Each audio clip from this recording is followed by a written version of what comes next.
शिक्षा career jobs के career guidance video series में मैं आप सबका स्वागत करता हूं। दोस्तों, आज की वीडियो में हम पीसीएस अधिकारी कैसे बने डिटेल्ड में यहां पर बात करने वाले हैं।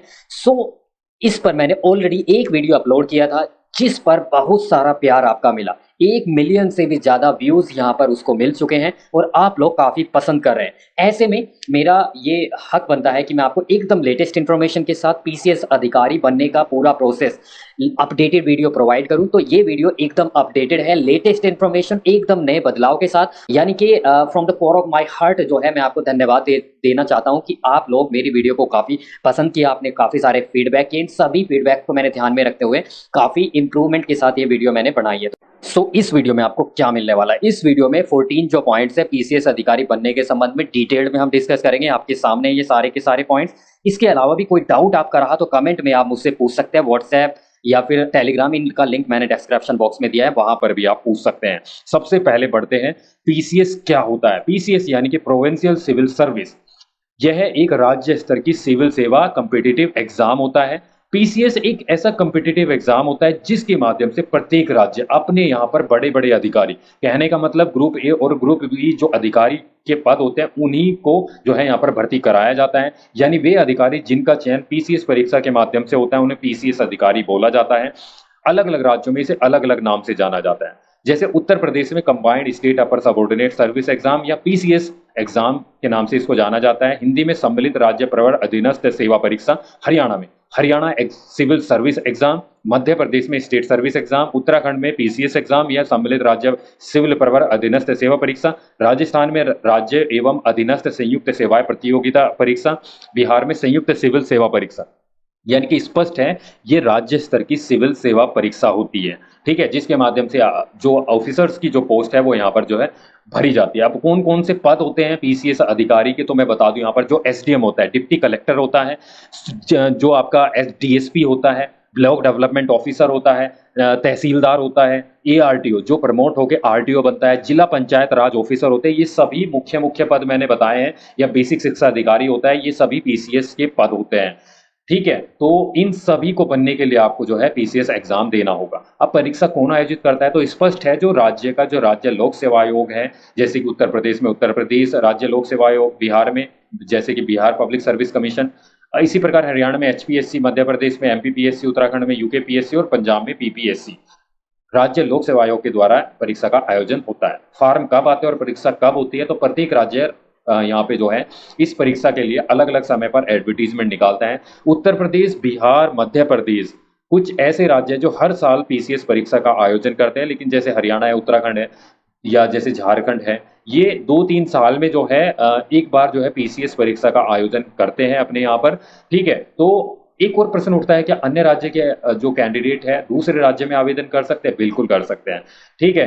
तो यहाँ पर आपको जनरल कैटेगरी के रूप में ही आवेदन करना होगा। मान के चलो मैं उत्तर प्रदेश से ओबीसी एससी एसटी से हूँ, तो मैं अगर उत्तराखंड में आवेदन करता हूँ तो मुझे अपनी कैटेगरी का लाभ उत्तराखंड में नहीं मिलेगा, ये आपको ध्यान में रखना है। एप्लीकेशन फी बहुत ही नॉमिनल रहती है। उत्तर प्रदेश का मैंने यहाँ पर उदाहरण दिया है, नॉमिनल सा 125 रुपए जर्नल वालों से और बाकी से 65 या 25 रुपीज यहाँ पर लिए जा रहे थे। तो हर राज्य के द्वारा लगभग इतनी ही फीस यहाँ पर ली जाती है, ठीक है। थोड़ा हरियाणा में थोड़ा ज्यादा होती है, लेकिन वो भी इतनी ज्यादा नहीं कि हजारों में ली जाए, ठीक है। क्वालिफिकेशन क्या चाहिए, किसी भी राज्य से अगर आप हैं समान क्वालिफिकेशन यहाँ पर होती है। पीसीएस अधिकारी बनने के लिए ग्रेजुएशन होनी चाहिए। ग्रेजुएशन कहने का मतलब है बीए हो, बीएससी हो, बीकॉम हो, बीबीए हो, या बीसीए हो, बीटेक हो, बी फार्मा हो, कोई भी बैचलर डिग्री हो, स्नातक की डिग्री हो। परसेंटेज कितना चाहिए, तो कोई यहाँ पर प्रतिबंध नहीं होता, केवल पास आप होने चाहिए। एक और प्रश्न है, क्या open distance private mode degree वाले आवेदन कर सकते हैं, बिल्कुल कर सकते हैं, ठीक है। आप ओपन हो, डिस्टेंस हो, कोरेस्पॉन्डेंस से आपने डिग्री को, सभी यहाँ पर एलिजिबल होते हैं किसी भी स्ट्रीम में। या फाइनल वर्ष या डिग्री के अंतिम वर्ष वाले आवेदन कर सकते हैं, बिल्कुल कर सकते हैं, ठीक है। एज लिमिट यहाँ पे मैंने उत्तर प्रदेश का उदाहरण दिया है, तो 21 से 40 वर्ष आयु सीमा रखी जाती है। और जैसे हर एक राज्य की मैं बात करूं तो नॉर्मली 21 से 42 ईयर्स, कहीं कहीं पे 38, कहीं कहीं पे 40, ये जो है यहाँ पर देखने को आपको मिलेगा, ठीक है। जो रिजर्व कैटेगरी है उनको यहाँ पर छूट दी जाती है, 5 वर्ष की उत्तर प्रदेश में छूट है। एक्स सर्विसमैन को 3 वर्ष प्लस जितनी वो सर्विस आर्मी नेवी एयरफोर्स में करते हैं उन सबको घटा के यहाँ पर छूट दी जाती है, ठीक है। शारीरिक मापदंड की बात करूं तो यहाँ पर जो पीसीएस के प्रत्येक पद के लिए शारीरिक मापदंड या हाइट या सीने का फुलाव या वजन नहीं चाहिए होता है। जैसे कि अगर मैं एसडीएम बनना चाहता हूं तो उसके लिए कोई फिजिकल हाइट या सीने का फुलाव नहीं चाहिए। ठीक है। कुछ ऐसे पद होते हैं जो वर्दीधारी पद होते हैं, उन्हीं के लिए शारीरिक मापदंड चाहिए होता है। जैसे कि उत्तर प्रदेश में डीएसपी अधीक्षक कारागार जेल सुपरिटेंडेंट, तो 165 से 167 सेंटीमीटर की लंबाई होनी चाहिए उत्तर प्रदेश में। बाकी अन्य राज्य में अलग अलग वर्दीधारी पदों के लिए जो है यहाँ पर हाइट और सीने के फुलाव का जो है क्राइटेरिया रखा जाता है। ठीक है। मेडिकल एग्जाम इतना टफ नहीं होता है, डिफेंस की तरह नहीं होता है, तो आपको यहाँ पर घबराने की आवश्यकता नहीं है, क्योंकि डिजेबल जो कैंडिडेट्स है वो भी यहाँ पर पीसीएस अधिकारी बन सकते हैं। दिव्यांग जो जन है, डीएसपी बन सकते हैं, बीडीओ बन सकते हैं, या तहसीलदार बन सकते हैं, सब रजिस्ट्रार बन सकते हैं, पंचायत राज ऑफिसर बन सकते हैं। तो यहाँ पर आपको तनिक भी घबराने की आवश्यकता नहीं है। अच्छा, वीडियो में आगे बढ़ने से पहले इस प्रश्न का उत्तर आप जरूर दें। सती प्रथा को किस वर्ष समाप्त किया गया था? ऑप्शन आपके सामने है। चयन प्रक्रिया एग्जाम की कितने स्टेज होते हैं? तो 3 स्टेज में जो है चयन प्रक्रिया होती है। सबसे पहले प्रारंभिक परीक्षा, प्री एग्जाम, फिर मुख्य परीक्षा और उसके बाद इंटरव्यू। मैंने उत्तर प्रदेश का यहाँ पर उदाहरण दिया है। प्रारंभिक परीक्षा का जो पैटर्न है, यानी कि ये ऑनलाइन एग्जाम नहीं होता, सभी स्टेट यहाँ पर आपका ऑफलाइन OMR सीट वाला एग्जाम लेते हैं।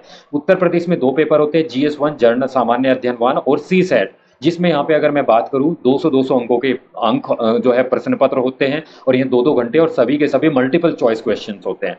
नेगेटिव मार्किंग का प्रावधान होता है, यानी कि कोई भी उत्तर आप गलत करते हैं तो 1/3 आपका काट लिया जाता है। ठीक है, मार्क। एंड उसके बाद जो है जीएस केवल क्वालिफाई कर, यानी कि यहाँ पे ध्यान देना, जो मेरिट बनेगी वो केवल पेपर 1 की बनेगी, पेपर 2 केवल आपका क्वालिफाई करना होता है, जिसमें 33% अंक लाने होते हैं। इसी प्रकार बिहार में केवल 1 प्रश्न पत्र होता है। अन्य राज्य जैसे मध्य प्रदेश में और लगभग सभी पैटर्न इसी प्रकार का फॉलो करते हैं। मुख्य परीक्षा, जब आप प्रारंभिक परीक्षा पास कर लें फिर मुख्य परीक्षा देनी। मुख्य परीक्षा जो है आपके सामने है। पहले ऑप्शनल सब्जेक्ट भी होता था उत्तर प्रदेश में, लेकिन अभी उसको हटा दिया गया है। उसकी जगह जनरल स्टडी, सामान्य अध्ययन पेपर 5 और 6 यहाँ पर लाया गया है, जो कि राज्य विशेष उत्तर प्रदेश के स्पेशल जो है पूछा जाएगा। ठीक है। तो यहाँ पर जो है 3 घंटे का समय होता है, सभी के सभी डेस्क्रिप्टिव होते हैं, पेन एंड पेपर के द्वारा आपको यहाँ पर लिखना होता है। हिंदी और इंग्लिश दोनों भाषाओं में सभी राज्यों के प्रश्न पत्र होते हैं। ठीक है। तो एक्सेप्ट जो जैसे कि लैंग्वेज वाले जो स्टेट है, पंजाब है या जैसे गुजरात है, उनमें भी आप देख सकते हैं, लेकिन इंग्लिश तो मिलना ही मिलना है। ठीक है। उसके बाद इंटरव्यू होता है। उत्तर प्रदेश में 100 अंकों का इंटरव्यू होता है, हरियाणा में 75 अंकों का होता है, मध्य प्रदेश में 175 अंक का होता है, बीपीएससी में 120 अंकों का। अच्छा, आपको घबराना नहीं है, हर एक राज्य का पीसीएस एग्जाम के संबंध में डिटेल में मैं वीडियो लेकर आऊंगा। ठीक है। तो आपको घबराने की आवश्यकता बिल्कुल नहीं है। अब प्रारंभिक परीक्षा का जो सिलेबस है वो आप देख सकते हैं। मोटा मोटा अगर मैं बात करूं, करंट अफेयर्स भाइयों आपको पढ़ना है बिल्कुल। एंशियंट जो भारत है, यानी कि मध्यकाल है, कालीन भारत है, आधुनिक भारत है, हिस्ट्री आपको कवरअप करनी है। पॉलिटी है, राज्य व्यवस्था और संविधान है, जियोग्राफी है, इकोनॉमी है, पर्यावरण है, जर्नल साइंस है, ये सभी आपको पढ़ना है। प्रारंभिक परीक्षा का जो पेपर 2 है उसमें आपसे 10वीं कक्षा यानी कि 10th क्लास लेवल का मैथ पूछ लेगा, इंग्लिश पूछ लेगा, रीजनिंग पूछ लेगा। ठीक है। तो आप ये देख सकते हैं सभी का पैटर्न लगभग समान होता है, सभी राज्य लोक सेवा आयोग का। मेंस परीक्षा में जो प्रारंभिक परीक्षा का जो सिलेबस रहता है लगभग उसी को ब्रॉड यानी कि थोड़ा बढ़ा दिया जाता है। तो डेस्क्रिप्टिव यहाँ से प्रश्न सीधे सीधे पूछे जाते हैं, इन सभी से जो है आपके प्रश्न यहाँ पर पूछे जाएंगे। परीक्षा केंद्र कहाँ रहता है? तो जिस राज्य का आप एग्जाम देंगे उसी राज्य के अलग अलग जिलों में जो है परीक्षा केंद्र रहते हैं। ठीक है। नाउ सैलरी की बात करें तो यहाँ पर अगर मैं बात करूँ 5400 ग्रेड पे, यानी कि ये तो 6 पे कमीशन के आधार पर मैंने दिखाया है, लेकिन यहाँ पर 4200 से लेकर 5400 ग्रेड पे की पोस्ट होती है। यानी कि अगर मैं अभी की बात करूँ 7 पे कमीशन के आधार पर 56,100 आपकी बेसिक सैलरी रहेगी, उसके साथ महंगाई भत्ता और जो फैसिलिटीज है, यानी कि अगर आप डीएसपी बनते हैं, डिप्टी कलेक्टर बनते हैं, एसडी या फिर जो है आप जो है बीडीओ बनते हैं, तो आपको यहाँ पर transport facility, house facility, electric bill and security guard और अन्य जो फैसिलिटी है ना वो सारी मिलने वाली, सोचने की बिल्कुल भी आवश्यकता आपको नहीं है। ठीक है। कट ऑफ कितनी रहती है तो डिपेंड करता है कि एग्जाम का लेवल किस प्रकार का आया है। नॉर्मली प्रारंभिक परीक्षा में 120 से लेकर 130 तक जो है मेरिट रहती है।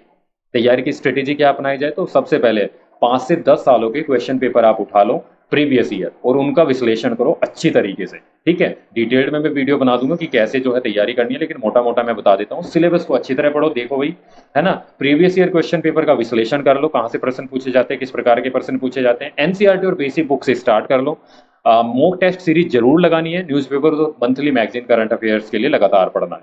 ठीक है। तो इसके अलावा कोई भी डाउट है, कोई भी प्यार है, सुझाव है, आप कमेंट सेक्शन में जरूर यहाँ पे जो है मुझे बताएं। और WhatsApp, Telegram, Instagram, Facebook page, इन सभी का लिंक डिस्क्रिप्शन बॉक्स में, आप वहां पर जाकर भी पूछ सकते हैं, ज्वाइन कर सकते हैं। चलिए, वीडियो अच्छी लगी वीडियो को लाइक करें, ज्यादा से ज्यादा शेयर करें और चैनल को भी जरूर सब्सक्राइब कर लें। थैंक